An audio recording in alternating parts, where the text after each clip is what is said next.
45. A hora-aula, né? A hora-aula é 40, na verdade é 46 pontos. Mas por alguma razão, por razão desconhece. Feito? Funcionando aí? Tá bom. Bom, então agora vamos, pessoas, à aula, né? Vocês sabem que o módulo, na verdade, é essa parte, né? Até agora vocês tiveram toda a parte do processo em partes, mas não as ações em espécie, né? Vocês trabalharam a parte do processo, dos juizados, né? A parte do processo administrativo, mas qual é a finalidade deste módulo que, na verdade, eu divido com o professor Anderson Tomás Ribeiro, que por uma questão de agenda, né? Nem eu nem ele podíamos dar essa disciplina na íntegra. Então, nós conseguimos colaborativamente dividir a disciplina da forma como nós gostamos, né? O bom é que ficou cada um com a parte que mais gosta. Então, hoje, nós vamos trabalhar a parte das ações em espécie, vamos dizer assim, uma teoria geral. Nós vamos abordar todos os tipos de ação, comentar sobre todas as possibilidades, né? Todos os tipos de ações previdenciárias possíveis e no que elas são, vamos dizer assim, no que é mais plausível utilizar uma ou outra, né? E alguns detalhes também de jurisprudência que acabam indicando a melhor aplicabilidade de uma ou de outra. E a parte do professor Anderson, então, que vai ser na semana que vem, que eu já peço escusas para vocês, eu não vou vir apresentá-lo, né? Vou pedir para um colega do curso vir aqui apresentar ele, já que ele é o professor externo, né? Porque eu vou estar justamente na SMAF dando aula na semana que vem. Então, mas vai ser na sexta, como é hoje, daí no sábado vocês têm uma folguinha, né? Que todo mundo merece também de vez em quando. Bom, pessoas, o que é a nossa parte da disciplina, então, vamos ver o que vamos ver hoje, tá? Essa parte das ações previdenciárias. Primeiro, só para a gente lembrar algo que vocês já viram, na verdade, dentro do módulo do processo judicial previdenciário, com o professor Fernando Rubim, presumo, e com a professora Daniela também, mas a parte recursal mais com ela, né? Mas a parte do Dr. Fernando, essa parte do processo geral. O que é importante nós relembrarmos em termos de ações em espécie? Fundamentalmente, que nós vamos determinar, né, no primeiro momento, de quem é a competência. Então, por que a competência em direito previdenciário é tão relevante? Pelas divergências que existem da interpretação de alguns tipos de ações, né? Nós sabemos que originalmente a competência das ações previdenciárias é da Justiça Federal, né? Por se tratar de ações que são ofertadas contra o INSS, sendo o INSS uma autarquia federal, a propositura na Justiça Federal se torna obrigatória. Porém, nós temos também a questão da competência delegada, né? E o que é essa competência delegada? O fato de que algumas ações onde não existe Justiça Federal, eu não posso obrigar, né, aquele cidadão a se deslocar para uma Justiça Federal. Ele pode ajuizar a sua ação no município onde reside, mesmo não existindo Justiça Federal, pela competência delegada. Então, qualquer justiça comum é competente para julgar as ações previdenciárias quando naquela cidade não existir uma Justiça Federal, né? Como nós aqui, por exemplo, na nossa região, nós temos Justiça Federal aqui em Caxias e Bento, né? Então, até Farroupilha vai a Justiça Federal de Caxias. De Farroupilha para lá, né, onde vamos Guaporé, Nova Prata, já pega a Justiça Federal de Bento. Então, existe essa possibilidade. Claro, o que eu diria para vocês em termos de ações em espécie? Sempre busquem a Justiça Federal. Por quê? Porque é uma justiça especializada. Não estou dizendo que os juízes da Justiça Comum não tenham condições, né? Mas nós temos especificidades, pessoas, critérios muito complexos para serem definidos por alguém que não está, vamos dizer assim, inserido na matéria, né? Então, às vezes, um pequeno detalhe de uma jurisprudência que se alterou, que é um precedente em termos de liminar obtido no STJ, a Justiça Comum não vai estar a par disso. Ah, mas ele pode pesquisar. Claro que pode. Mas a rapidez do nosso processo também nos leva à Justiça Federal. Uma vez que agora todo o processo já há anos está informatizado. Então, o processo eletrônico, ele facilita, né? E eu creio que em pouco tempo, essa ideia de competência delegada, ela não tenha mais razão de ser. Porque o próprio processo eletrônico, ele já determina, e o novo código, ele já sinaliza nesse sentido, né? Até alguns doutrinadores discutiram isso se com o advento do Código de Processo Civil de 2015, não seria obrigatório que todos os processos fossem ajuizados na Justiça Federal com o processo eletrônico. Ou seja, sendo o processo eletrônico reconhecido pelo novo Código, todas as ações deveriam ser ajuizadas pelo processo eletrônico, abarcando todas as cidades. Mas não existe essa obrigatoriedade, nós não podemos modificar a Constituição Federal nesse sentido, né? O Código de Processo Civil, ele não altera esse dispositivo, mas gerou um pouco de conflito, né? Gerou um pouco de conflito. Claro, se nós falarmos de competência das ações acidentárias, que aí eu acho que é a única parte da PEC da Previdência que deveria passar, né? Se fosse fazer assim, a reforma da Previdência que deveria passar, esse artigo, né? Que a competência das ações acidentárias hoje é da Justiça Comum. Então, tudo que for oriundo de acidente de qualquer natureza, não necessariamente só acidente de trabalho, mas acidente de qualquer natureza, tem como competência a Justiça Comum. Porém, né, pessoas, não é o ideal, né? Não é o ideal por quê? Porque às vezes você vai buscar uma pensão por morte, por exemplo. Ah, mas a pensão por morte, ela é oriunda de um acidente. Ah, então ela é na Justiça Comum. É um benefício que é oriundo de um acidente. Mas existem inúmeras decisões, especificamente nós temos uma comarca próxima a nós aqui, que entende que é incompetente, que é Nova Petrópolis, né? Eles entendem que uma pensão por morte oriunda de acidente não é competência que é a pensão por morte. Nós estávamos falando em auxílio acidente e benefício por incapacidade, né? Ou seja, os benefícios por incapacidade seriam na Justiça Comum e não a pensão por morte. Não, é todos os benefícios que têm origem em acidente. Essa é a designação, né, da jurisprudência, do próprio entendimento pacificado pelo STJ e pelo STF, né? Mas existem ainda alguns fóruns, né, onde o juiz entende que não são todos os benefícios, somente os benefícios por incapacidade. Então, às vezes temos esses pequenos detalhes para dirimir, mas penso dessa forma, né? Os benefícios acidentários, por enquanto, têm essa competência na Justiça Comum. Claro, queridos. Passando a reforma, isso vai ser problema resolvido. A PEC 287, ela vai alterar e levar todos os benefícios previdenciários para a competência da Justiça Federal. Aí já não teremos mais essa discussão. Porque vocês sabem que com a emenda 45 se discutiu, inclusive, o fato de que estes benefícios deveriam ir para a Justiça do Trabalho, né? Então, nós tínhamos a Justiça do Trabalho, a Justiça Comum, a Justiça Federal, Jesus, quem julga? E vocês sabem que nenhum conflito é positivo, né? Todos os conflitos de competência se dão em conflitos negativos de competência. Ou seja, não sou eu. Ah, não, eu também não. Não, eu também não. Ah, eu também não. E assim o processo vai rodando, muitas vezes, né? E aquele segurado fica desprotegido no aguardo de, quem sabe, conseguir o benefício. Mas, enfim.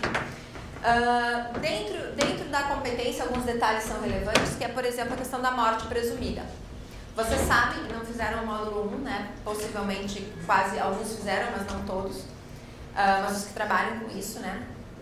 A morte presumida é a possibilidade da concessão de uma pensão por morte provisória, né? Porque pensão por morte provisória, que seria a ressuscitação, não. É o fato de que a pessoa não tem... a morte não se deu com o corpo, né? Ou seja, um acidente, uma catástrofe, alguma coisa ocorreu, mas o corpo não foi encontrado. Então, não há certidão de óbito, né? Há uma morte presumida. Presume-se que aquela criatura estava naquele avião que caiu, porque tem lá a declaração da companhia aérea de que ele embarcou, né, naquele voo. Presume-se a morte quando a pessoa estava lá naquele hotel que desmoronou, naquele acidente, naquele rio, naquele caminhão que caiu, enfim, desgraça tem várias, né? Mas nós não temos um corpo, nós não temos a certidão de óbito. Então nós temos que buscar, através do desaparecimento, a declaração de morte presumida. Isso em direito previdenciário se dá a partir de 6 meses de desaparecimento. Então, quando que nós ajuizamos esta ação de morte presumida?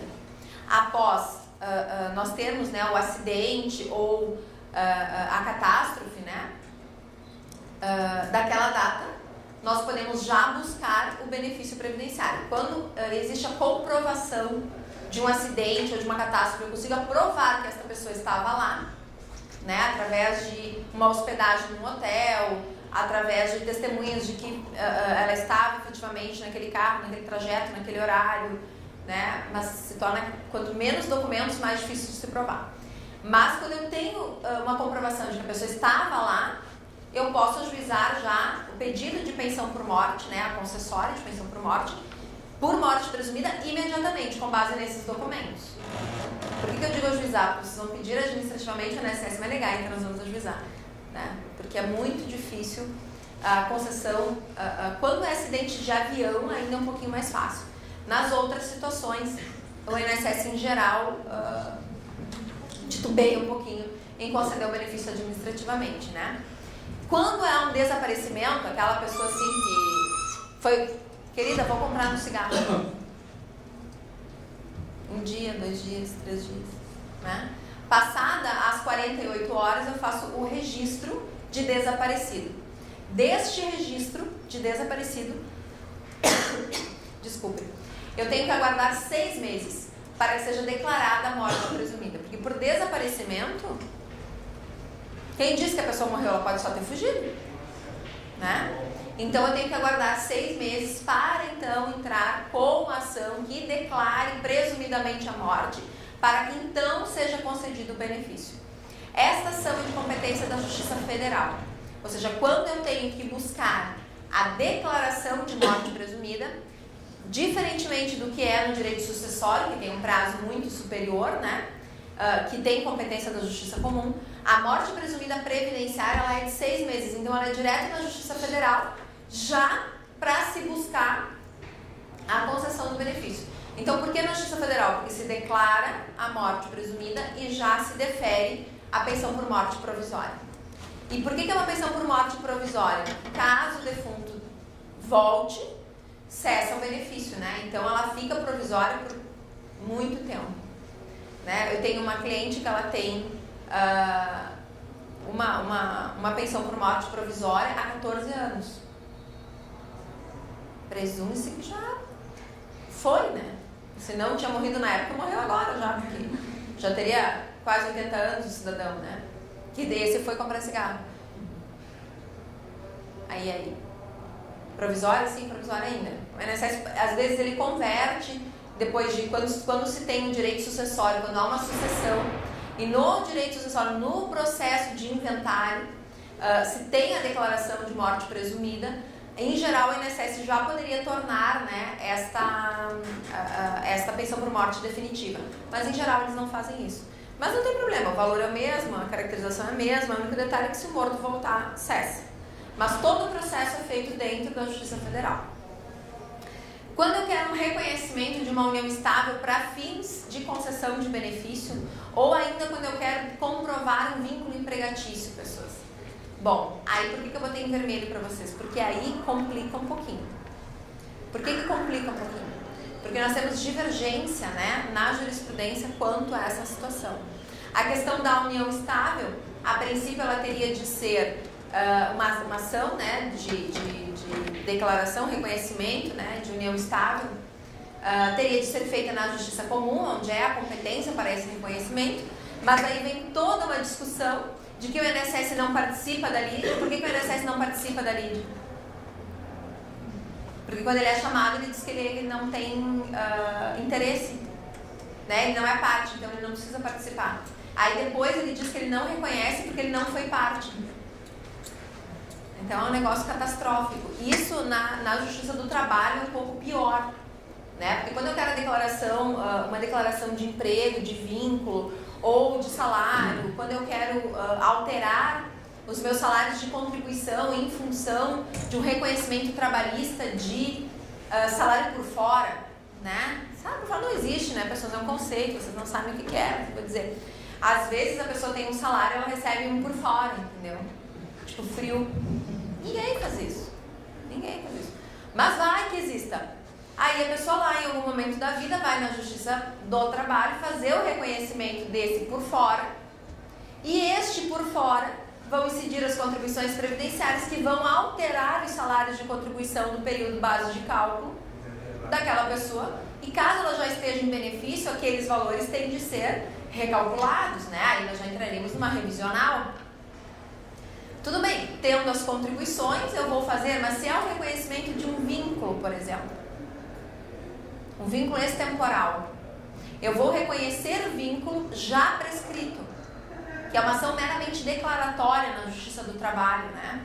Onde eu entro simplesmente para declarar, né? Eu só quero que a Justiça diga, sim, você trabalhou para essa empresa neste período, mas não há condenação em recolhimentos, não há nada porque já prescreveu.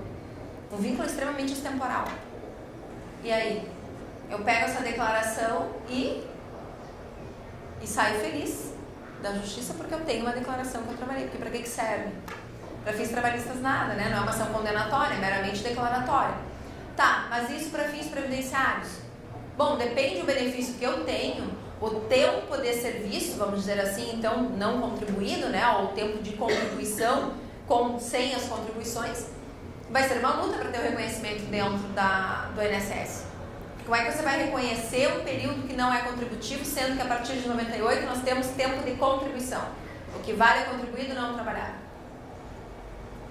O INSS entende, né? A Justiça Federal entende a sentença trabalhista declaratória de vínculo como início de prova material para buscar uma revisional da Justiça Federal do tempo de contribuição daquele benefício, daquele segurado.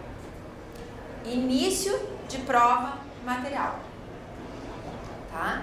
Essa parte probatória e os problemas das provas em algumas ações em espécie, fundamentalmente na atividade especial e dos trabalhadores rurais, vocês vão ver na semana que vem com o professor Anderson, tá? Porque o problema de cunho, vamos dizer assim, as provas para a constituição das ações, vocês vão ver com ele na semana que vem. A gente dividiu justamente por essa parte.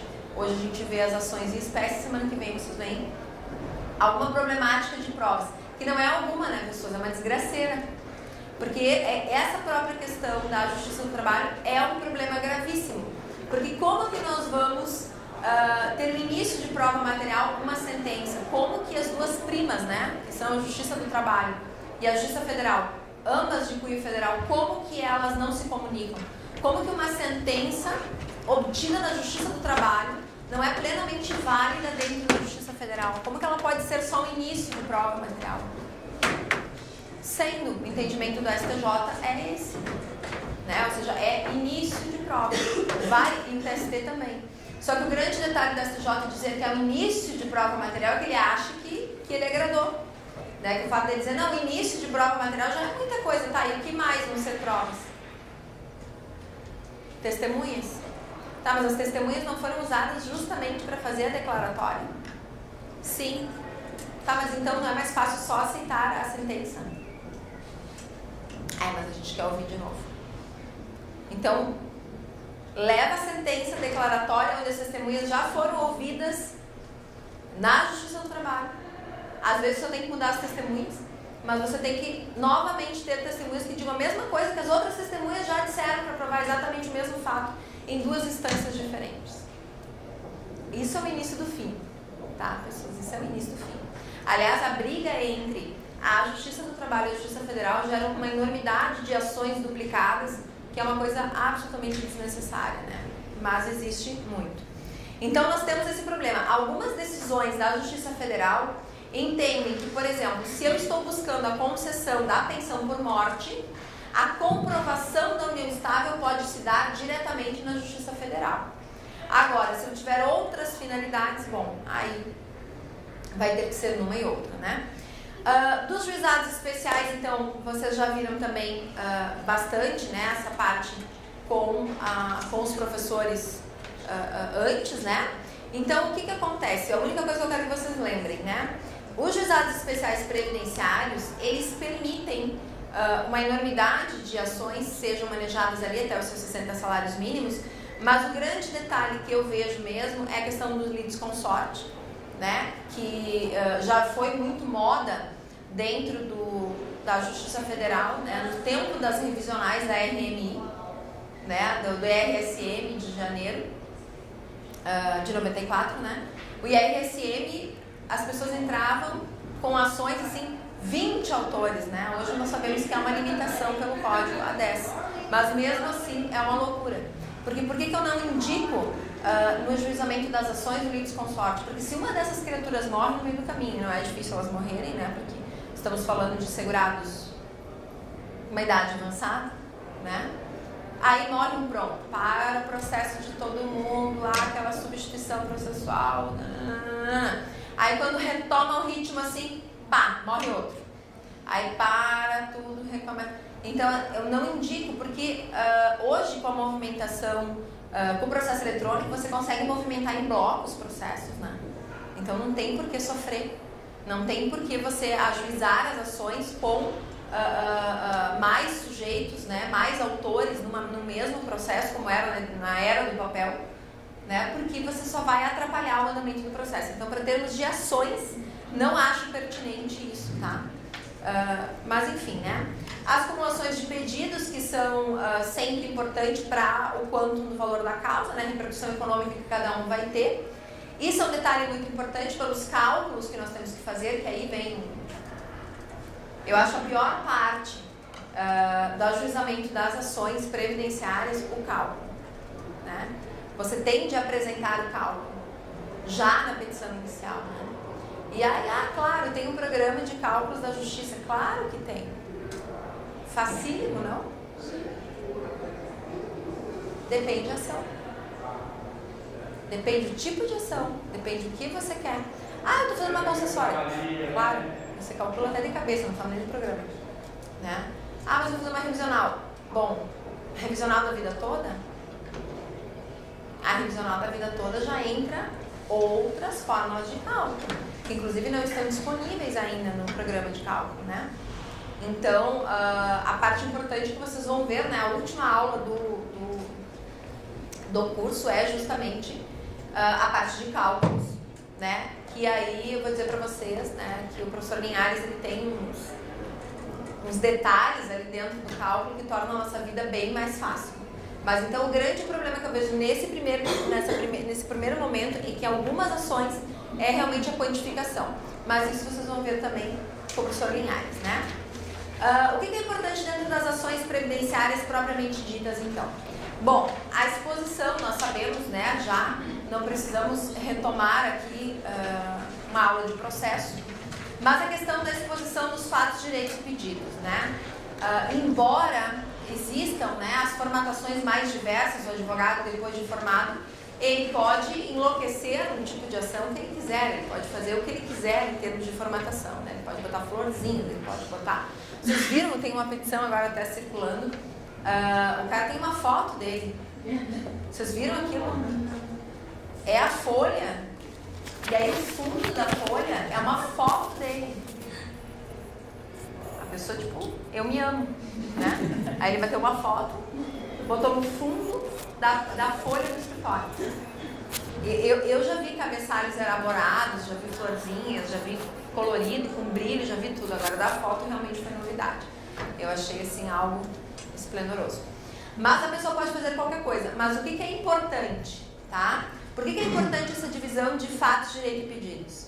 Né? Por que se diz isso? Porque os tipos de ações, eles vão ser caracterizados já objetivando o tipo de sentença que eu quero. Eu quero uma sentença declaratória, uma sentença condenatória, uma sentença constitutiva. Que tipo de sentença que eu busco? E isso tem de ficar claro na petição inicial. Né? E isso, pessoas, é uma coisa que eu digo para vocês que se perdeu muito ao longo dos anos. Né? A informalidade, ela chegou ao absurdo da mediocridade em muitas petições. Então é sempre muito importante. Em direito previdenciário, nós estamos buscando muitas vezes direitos que se cruzam, né? Coisas que não são bem claras, às vezes pedidos alternativos. Então é importante que na narrativa fática fique clara a pretensão resistida, né? Por quê? Porque muitas vezes nós não vamos ter, em algumas ações que nós vamos ver hoje, nós não vamos ter a negativa administrativa. Tá, e se eu não tenho a negativa administrativa, que como vocês sabem, né, já devem ter visto também com os outros professores, a questão de que o prévio requerimento administrativo, ele sofre de uma tripolaridade, né?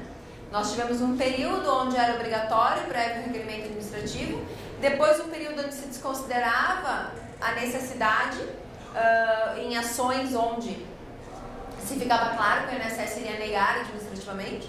Aí agora voltamos ao momento onde o prévio requerimento administrativo se torna obrigatório e agora nós estamos entrando numa nova fase onde o prévio requerimento administrativo é questionável. Por que ele é questionável? Porque nós estamos em um momento onde agendar alguma coisa no INSS não está sendo uma coisa tão fácil, né? Vou dizer assim, agora eles fizeram, aqui em Caxias pelo menos, uma marcação de mutirão. Então, às 4 da manhã de alguns dias, assim, você conseguiu agendamentos próximos, né? Conseguiu um novembro, conseguiu um dezembro, mas há um mês atrás estava marcando janeiro, fevereiro, março. Eu tenho clientes agendados para março, que agora, inclusive, eles estão ligando e antecipando, né? Digo. Sabe, até interrompendo a aula, acho que nem seria relevante, mas vai sempre muito de... Acho que está faltando um pouco de ética até para os colegas advogados. Entre 30% e 60% dos que foram testados não compareceram.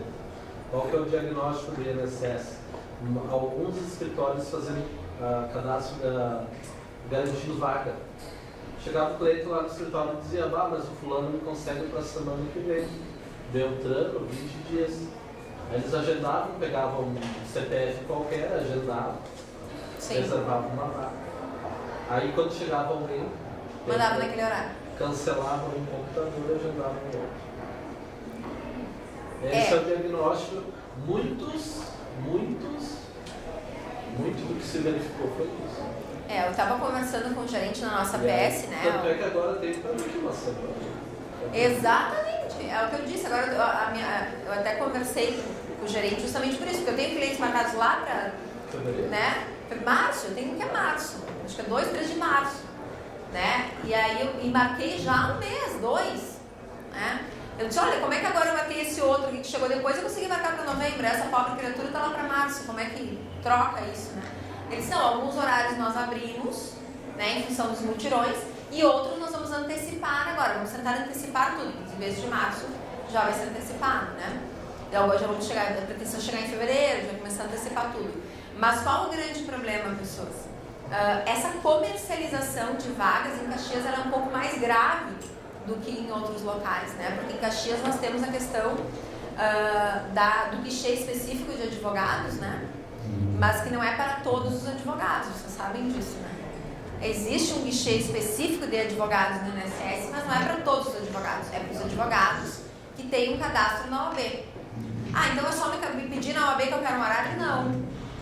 Você tem que esperar que o horário vale, que alguém te dê, ou que seja possível você entrar na lista da OAB para ter lugar. Isso é o início do fim, né? Isso é o início do fim. Isso é realmente revoltante. Até eu e o Anderson sempre conversamos sobre isso, porque nós dois advogamos aqui em Caxias em Direito Previdenciário, e nós dois não temos horários, até por não querer fazer parte disso, né?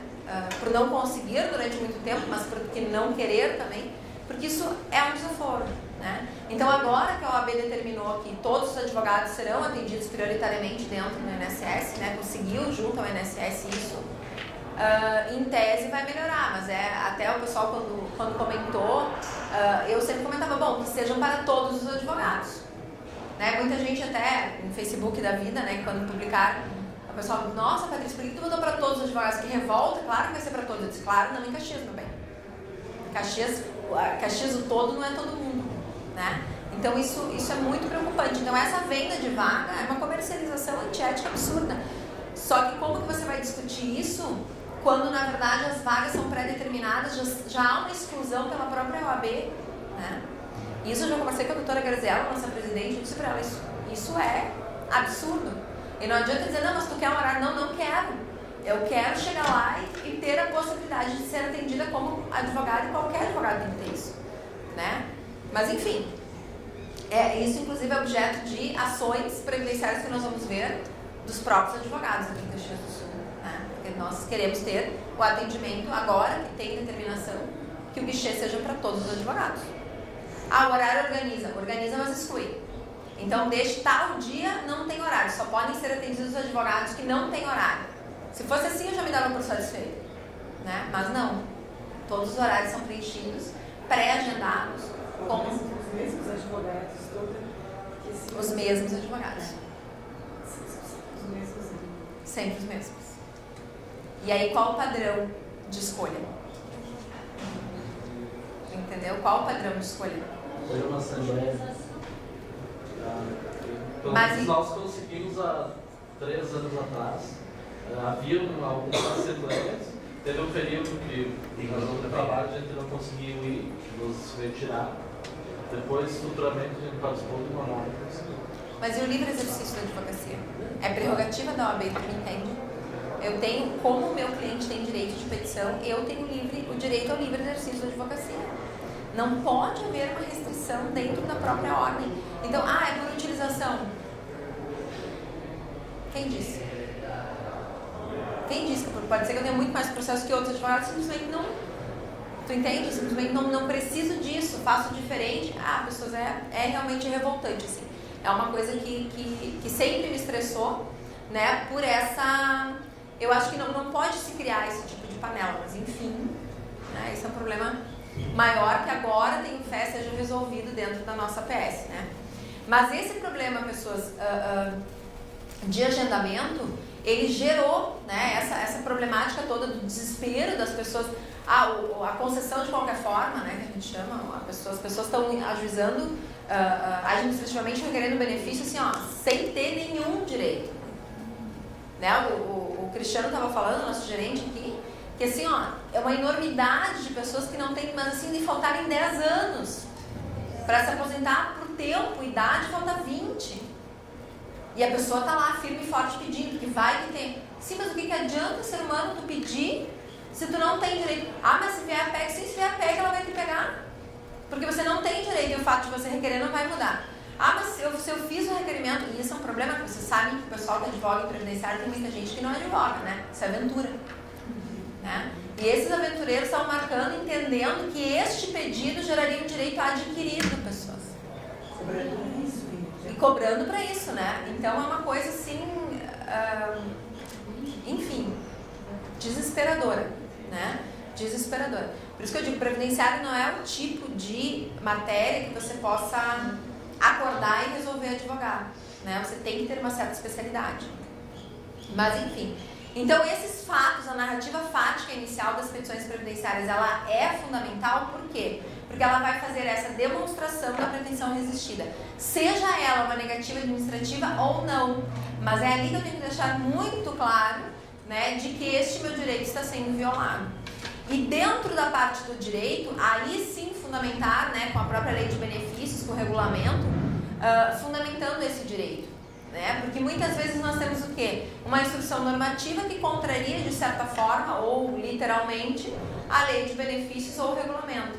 Então, muitos direitos eu tenho que ter implementados na demonstração clara de violação da lei. Normal, como todas as ações, né? E, claro, os pedidos sempre vão ser uma obrigação de fazer, de não fazer ou uma condenatória, né? Que também cumulados ou não. O que é importante? As tutelas, né, de urgência ou evidência, agora do novo código, em matéria previdenciária, as tutelas sempre foram um problema, né? Por quê? Porque como que você vai condenar a fazenda pública a algo que não tem uma reversibilidade? Isso é característica da tutela antecipada, então, né, do Código 73, era justamente a reversibilidade, a possibilidade dessa pessoa devolver, sendo que essa pessoa não vai devolver, porque esses valores são alimentares, ela não vai ter como devolver isso. Então, como se demonstra, né?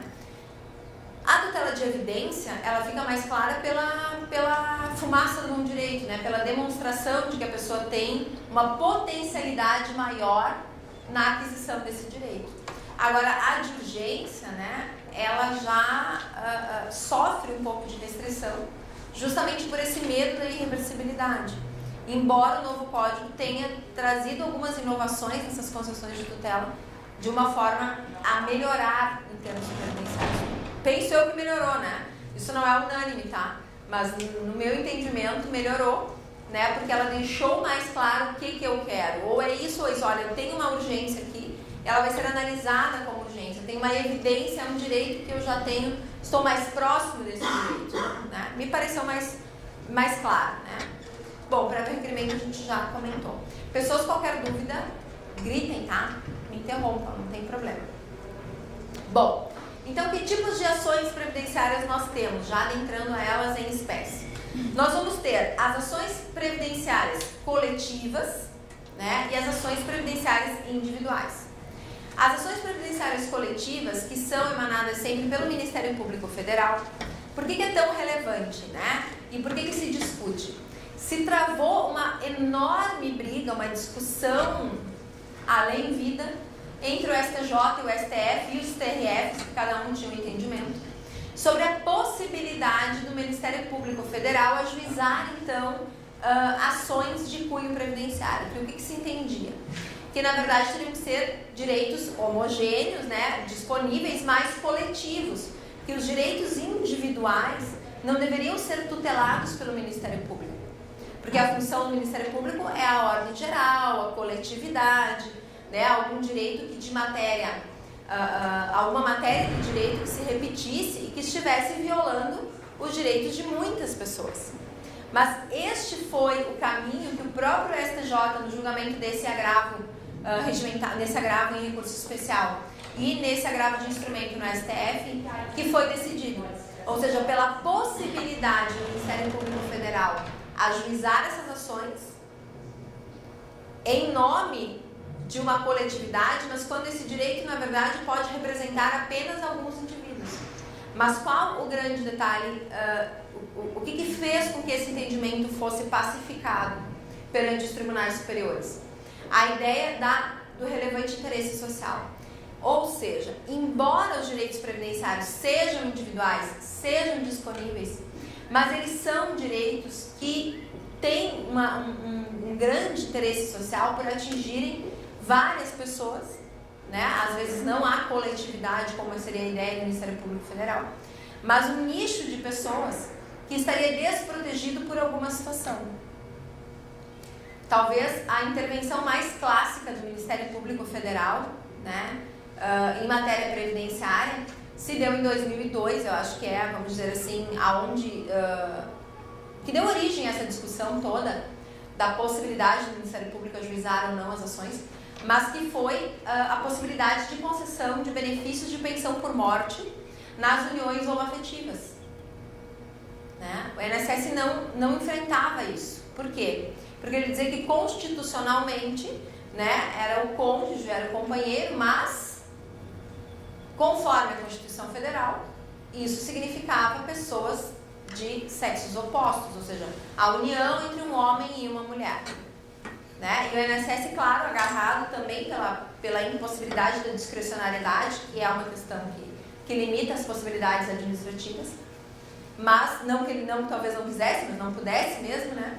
O fato de conceder esses benefícios às uniões homoafetivas. Então, em 2002, o Ministério Público Federal ajuizou uma ação buscando esta possibilidade e os benefícios previdenciários só passaram a ser reconhecidos por uma decisão liminar nesta ação civil pública. Então, vejam, pessoas, hoje nós temos como, vamos dizer assim, tranquilo não é, né, mas quase tranquilo, né, porque não são em todas as agências que isso tem uma tranquilidade, nós temos muita ignorância em termos de preconceito, né, mas a maioria das agências, normalmente, há outras com preconceito, mas obrigatoriamente tem de fazer, com base nessa ação civil pública, hoje os benefícios são reconhecidos, seja para casais homo ou heterossexuais, comprovando a união. Não é a caracterização de se 2 homens, 2 mulheres ou um homem e uma mulher, né? Diferencia a concessão do benefício, né? Mas foi através de uma ação civil pública. E eu digo para você o seguinte, estava conversando com o Dr. Fabiano de Moraes, nosso procurador da República aqui de Caxias, o que mais tem intervenções previdenciárias, né? Conversando com ele esses dias a respeito de um problema que surgiu para mim, mas é um problema que eu acho que logo vai ter uma proporção maior, é que são as concessões de benefícios previdenciários para aquelas pessoas que mudaram de sexo. Quais os parâmetros a serem utilizados? Uma mulher que vira homem ou um homem que vira mulher, eu concedo benefício de aposentadoria com base no quê? No que ele era ou no que ele é? Vocês já imaginam? Por exemplo, uma mulher que se torna homem é extremamente prejudicada. Um homem que se torna mulher é extremamente beneficiado. Eu já vi estudos que eu fiquei perguntando, claro, autismo, a escolha de cada um, né?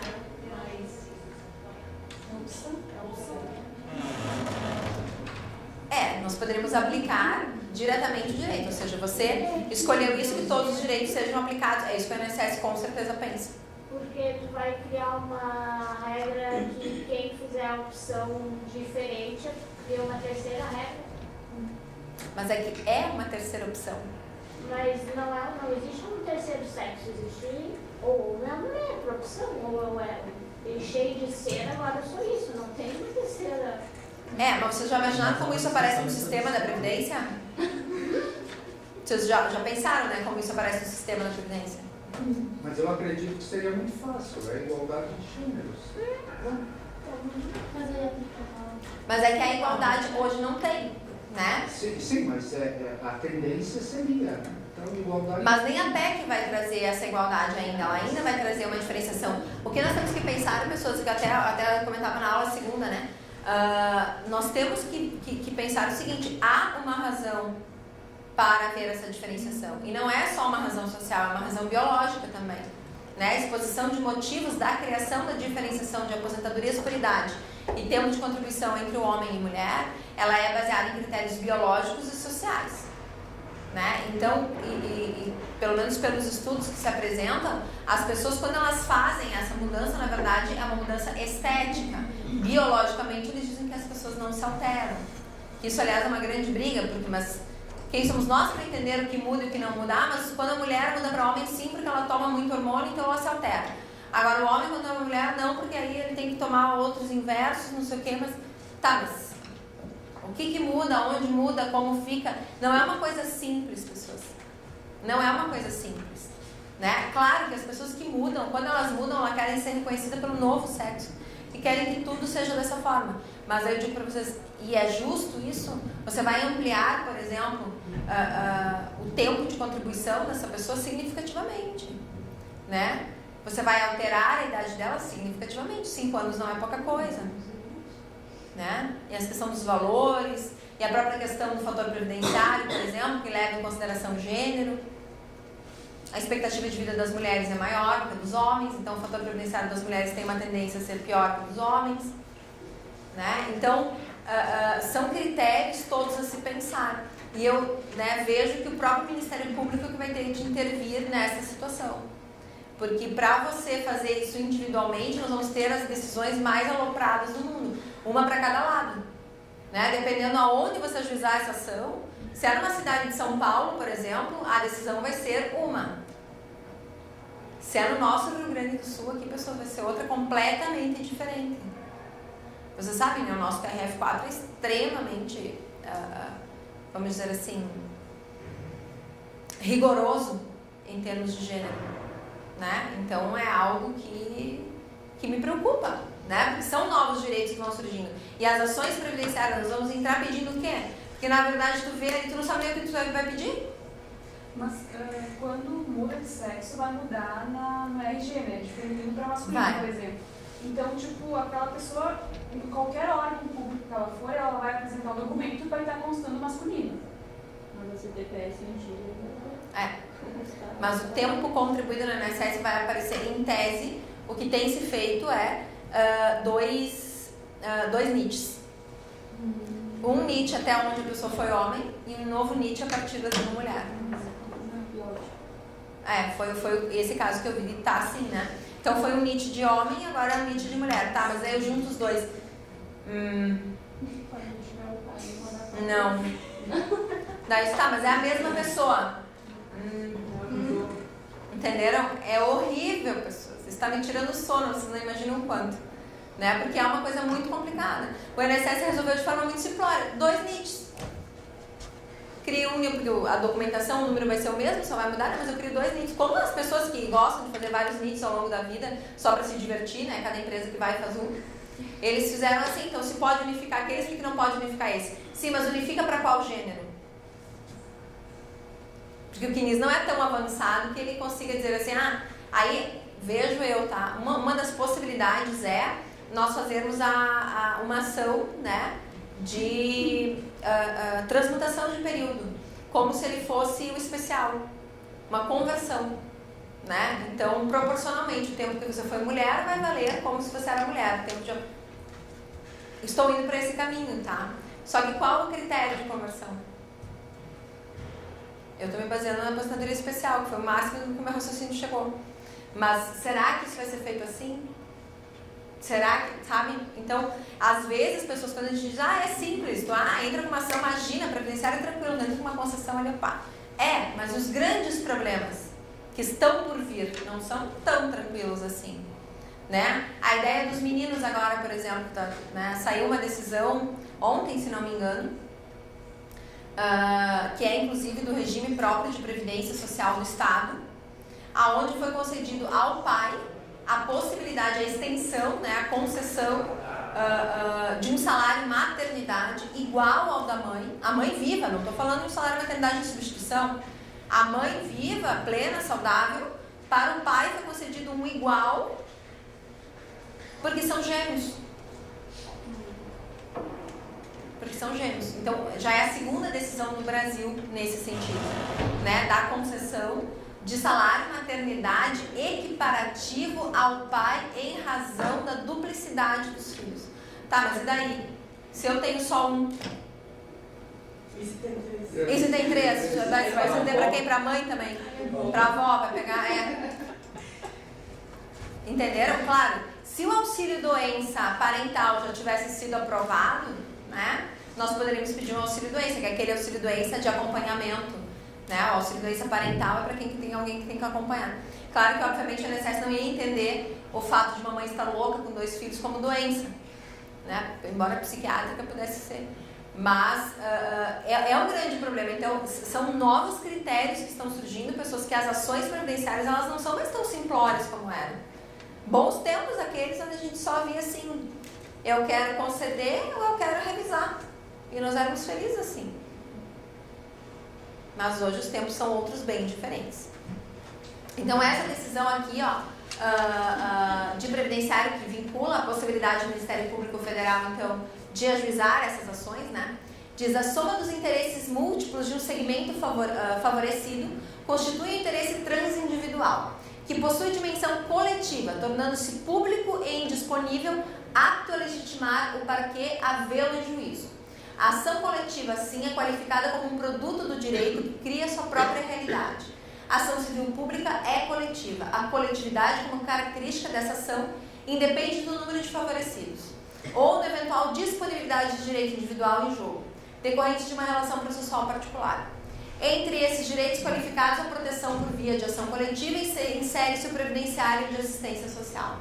Esse julgamento, pessoas, foi proferido numa ação onde o INSS não queria dar uma certidão de tempo de contribuição para algumas pessoas. Então havia um problema, o INSS não queria conceder certidão de nada, ele dava um extrato. Só que as pessoas precisavam de uma certidão. Aí ele, não, procedimento de certidão. Não, eu forneço extrato. Não, eu quero certidão. Certidão tem um processo próprio. Aí o Ministério Público interviu, tanto que hoje nós temos as certidões de forma muito tranquila. Né? As certidões de termo de contribuição hoje são expedidas de forma muito tranquila. Mas você pensa, sempre foi assim? Não.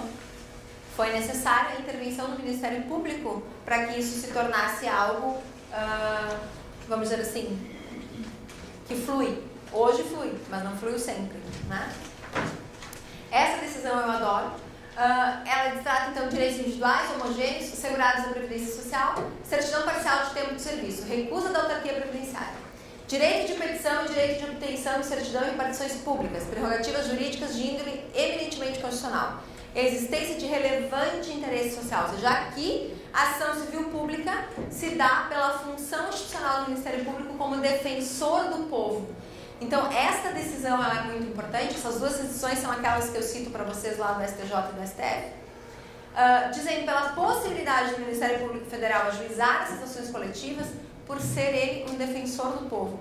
Então, independentemente do número de pessoas, né, que abarcasse, mas aqui nós estamos falando de um direito de petição, de um direito de acesso, né? Então você consegue enxergar isso numa coletividade, certo?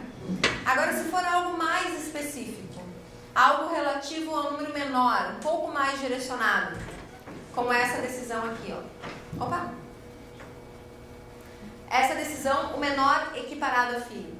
Diz: recurso extraordinário, previdenciário e legitimidade do Ministério Público para a defesa de direitos individuais homogêneos.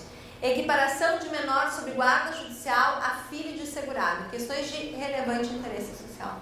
Ou seja, aqui o Ministério Público estava brigando em nome de uma pessoa. Era uma pessoa que, em tese, teve esse problema, né, dessa equiparação. Talvez duas, talvez três, mas a ideia do Ministério Público Federal foi ajuizar uma ação para intervir no sentido de que o menor sob guarda seja equiparado a filho. Claro, nós temos agora na legislação. Sim, por que está na legislação? Porque o Ministério Público Federal interveio para que isso fosse regulamentado de uma forma mais clara. Ou seja, aqui o INSS, na verdade, estava negando essa equiparação.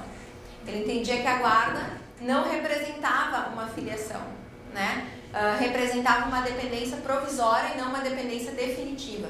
Ou seja, que benefícios de índole definitiva não poderiam ser concedidas a menor sob guarda.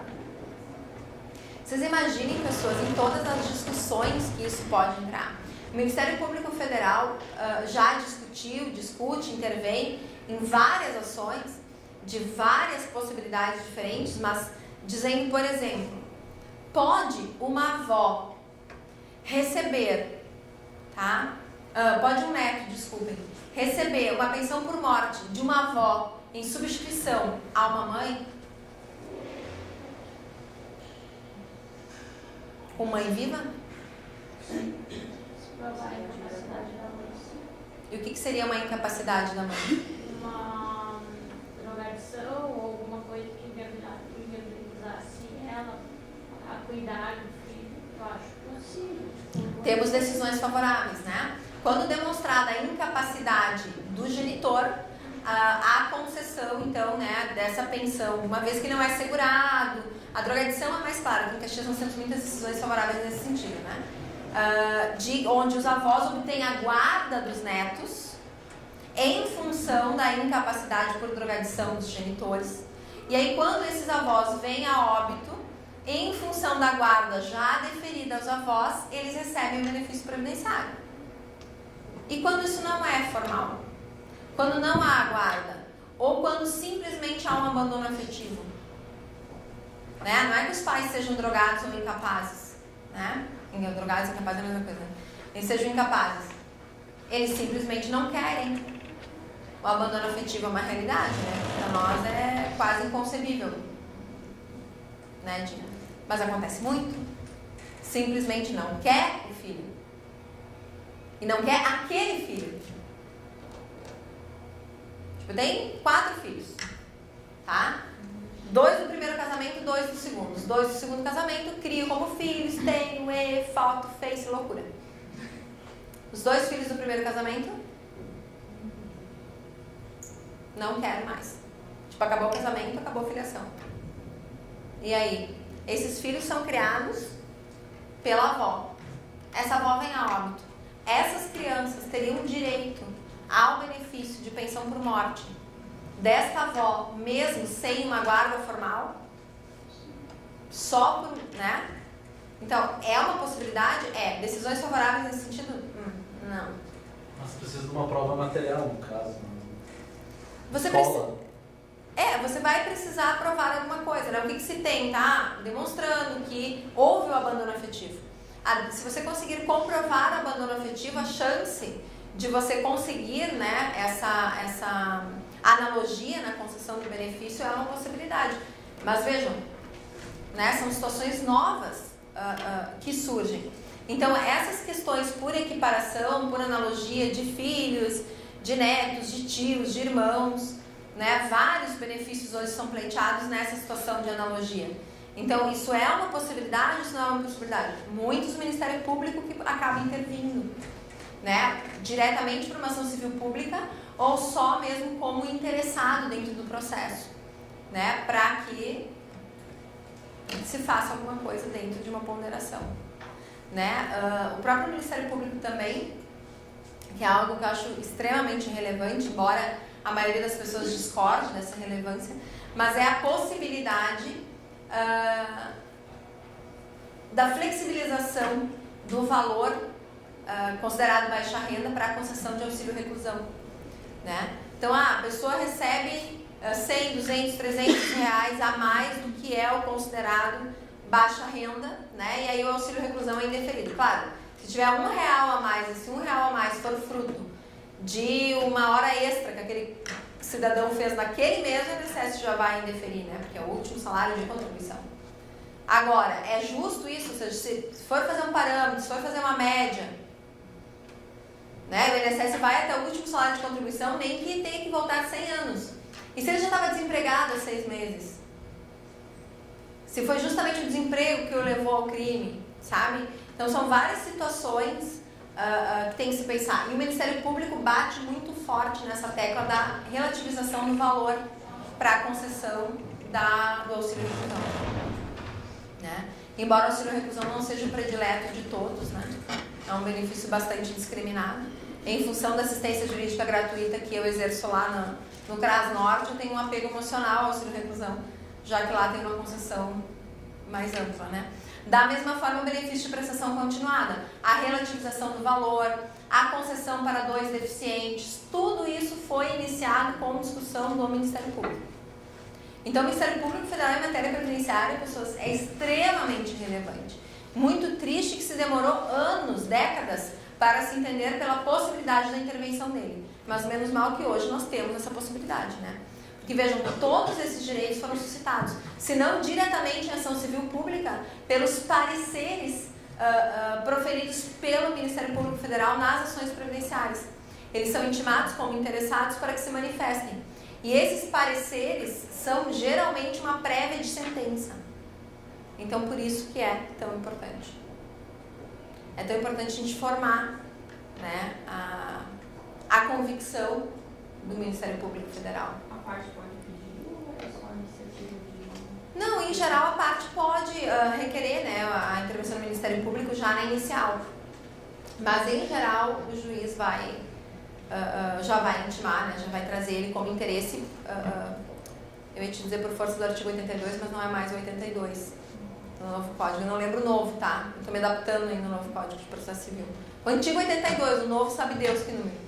Mas que mudou tanto a ordem que eu já não consigo mais gravar.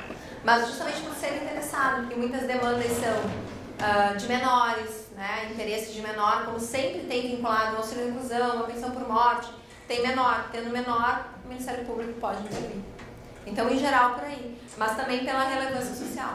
Professora, diga. O Ministério Público opina pela não concessão de um benefício LOAS, por exemplo, porque a casa é arrumadinha, é limpinha. Aconteceu comigo isso. Nós teve a sentença do procedente. Mas o Ministério Público não, que não tinha. É que daí eu já recebi assim também. Eu fiquei enlouquecida. Porque, na verdade, limpeza não é sinal de riqueza, né? É só sinal de higiene. Aliás, eu botei isso na petição, eu lembro quando fiz a manifestação. Porque o fato da pessoa ter, tem uma casinha ajeitadinha, não me lembro o que tinha, se era um micro-ondas, ou se era uma batedeira, um negócio assim. Gente, isso é um utensílio de o fato da 150 pila tu compra. Então o fato da vestimenta. Porque tava, né? Isso é comum no INSS, né? Mas tava com as unhas feitas. Eu tive uma posso ter um BPC. avaliação social desfavorável, porque tinha frutas em cima da mesa, porque tinha carne no freezer. Mas luxo, né? Carne no freezer é luxo. Carne, é que nem gasolina no tanque. Mas a avaliação social foi indigna. Vocês sabem que nesses 7 anos trabalhando com as assistentes sociais lá do CRAS, né? Eu defendo elas arduamente, assim, porque pelo menos as do CRAS Norte ali, elas lutam assim, ó, incansavelmente, né? As caracterizações, os laudos delas são perfeitos, irretocáveis, assim, porque elas fazem cada detalhe. Com elas eu discuti isso, né? A casinha é arrumadinha, é um absurdo, olha o que o Ministério Público diz. Aí diz, não, vai nessa. Nós trabalhamos um dos, como é que eles não chamam de acolhimento? É uma palestra, me fugiu o nome agora, mas é um encontro mensal. Um deles é só para higiene. Ou seja, o CRAS Norte pega todas essas famílias atendidas em vulnerabilidade na região dele, isso todos os CRAS fazem, então, né? E faz uma oficina mensal de higiene. Então significa só que a pessoa se empenhou, né? Então a pessoa, para ter direito a um BPC, por exemplo, ela tem que ser suja e fedida, de preferência. Você sabe que o CRAS Norte, ele consegue dar shampoo e sabonete, manda a pessoa ir, tomar banho e voltar limpinha no outro dia, que daí ganha a cesta básica. Então, essa pessoa daí perderia o direito ao BPC porque está limpa. Não, né? E daqui a pouco a gente vai ter que dar essa orientação.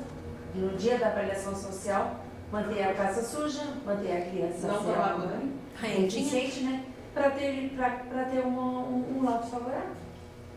É justo isso? Não, né? Ainda mais né? Nem. Sabe que pra você ver uma pessoa, ele já disse que deixa mais ajeitada. Justamente. Que desfavorece. Mas isso é do ser humano, né? Dá uma ajeitadinha na casa quando chega a visita, né? É do ser humano, então, né? É do ser humano. Não lava a louça a semana, tem que lavar a visita. Não caracteriza o quadro de miserabilidade. Exatamente, não altera os critérios. Então, as próprias provas a serem utilizadas, às vezes, claro, né? O Ministério Público erra também, né? Mas, em geral, ele tem, vamos dizer assim, um bom caminho. Em geral, ele auxilia. Tem esses laudos, tanto a assistência social como no Ministério Público, os pareceres, alguns assim que o pessoal se perde, né? Que nem nesse meu caso era, eu não me lembro se era micro-ondas ou batedeira, mas era uma coisa assim. Riqueza, né? Micro-ondas com 150 pila tu compra hoje. Isso é riqueza? Não. Ele ganha. Não, Sei lá, também, né? E mesmo que compre, então assim, ó, tu é pobre, tu não tem direito a querer nenhum luxo, não pode ter nada, né? São critérios assim. TV a cabo também. Mas é que TV a cabo não né? Mas não é É miau. TV, né? É miau. Um miauzinho básico. Um gato, não TV a cabo, né? Ou aqueles aparelhos que captam, sei lá de onde, sabe? Aqueles que compram, o Sky que capta não sei de onde eles têm. Não tem. Isso a gente diz, não tem, aí não ajuda.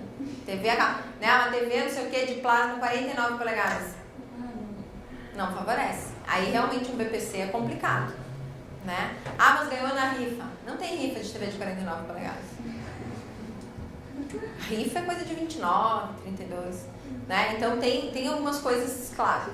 Mas o que eu queria falar para vocês mesmo, pessoas assim, dessa questão do Ministério Público, é essa relevância, é a importância que o Ministério Público tem na fixação de novos direitos, né? Ou seja, essa caracterização da relevância social para novos direitos.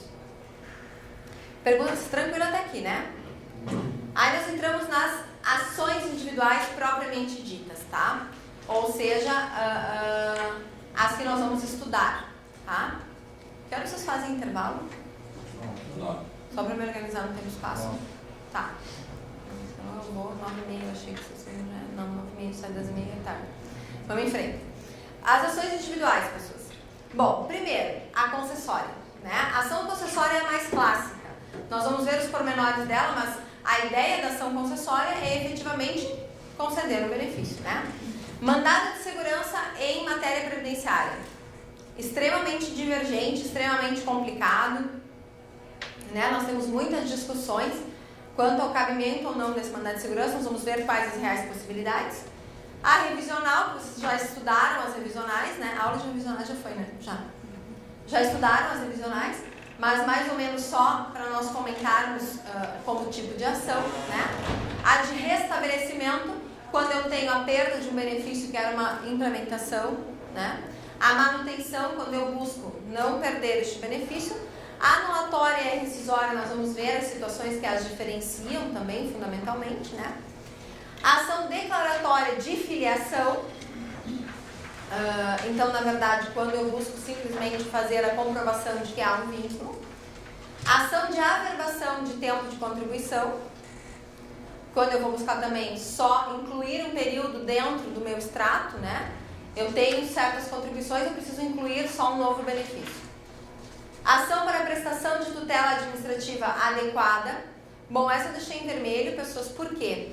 Porque, vamos terminar, né? Ação de expedição de tempo de contribuição, quando eu quero simplesmente expedir essa certidão para reconhecimento em outro regime, nós vamos ver as possibilidades. E há então já defunta agora justificação judicial. Ação de prestação de tutela administrativa adequada, tá, pessoas? Quando que isso é relevante? Né? Quando que eu vou utilizar esta ação especificamente? A ação de prestação de tutela administrativa adequada, ela ocorre sempre que eu quero buscar a formalização de algum requerimento que eu não consiga, né? Então, eu quero fazer um requerimento como empresa, por exemplo. Uma empresa quer fazer um requerimento, um recurso administrativo, e o INSS entende qual não é a parte legítima. Eu vou entrar com uma ação para a prestação de tutela administrativa adequada. Ou seja, se é de um funcionário, se foi concedida uma ação, se foi concedido um benefício acidentário, a empresa torna-se, em função das ações regressivas, né? A empresa torna-se parte interessada, porque ela vai acabar pagando por aqueles valores, né? Então, nesta situação, é cabível esta ação de prestação da tutela administrativa adequada. Da mesma forma, pessoas, quando nós não temos o julgamento, né? Em geral, nós não utilizamos esta ação, né? Que pode ser muitas vezes um mandado de segurança, para que o benefício seja deferido ou não seja deferido, mas seja atendido em algum momento. Até essa semana eu tive a concessão, o deferimento de um benefício de aposentadoria por tempo de contribuição, que eu tinha feito todo o atendimento, o protocolo em maio. Eu digo, gente, é aquele assim onde o cara tem os 35 anos, ele provou os documentozinhos, sabe? Parecia processo habilitado. E habilitado, e habilitado, e habilitado. E os meses passam e ele é habilitado. Né? Aí, claro, o que você faz? Em geral, você vai lá no INSS, você pede para conversar, né? Você faz uma petição de ouvido, né? Você tenta. Mas caso efetivamente se persista, né? Caso efetivamente não se cumpra, muito tempo decorreu, você tentou, nada aconteceu, você vai entrar, nesses casos, com um mandado de segurança para que seja, então, a tutela administrativa ocorrida, de fato, né? Ela seja implementada como ela deve ser. Tranquilo isso, pessoas? Já avisaram alguma vez uma tutela específica assim? Em geral, a gente faz a petição de orelha, né? Mas é bem importante nesses casos de empresa que eu comentei com vocês, é onde se tem mais utilidade esse tipo de ação. É onde eu quero que a empresa possa intervir no processo, né? Onde acontece mais. Tranquilo até aqui, pessoas? Bom, aqui nós vamos entrar nas ações propriamente ditas. Então, eu acho que eu vou antecipar o nosso cafezinho, vou ver se ele já chegou. Né? Até tomar uma água, que eu já estou seca por dentro.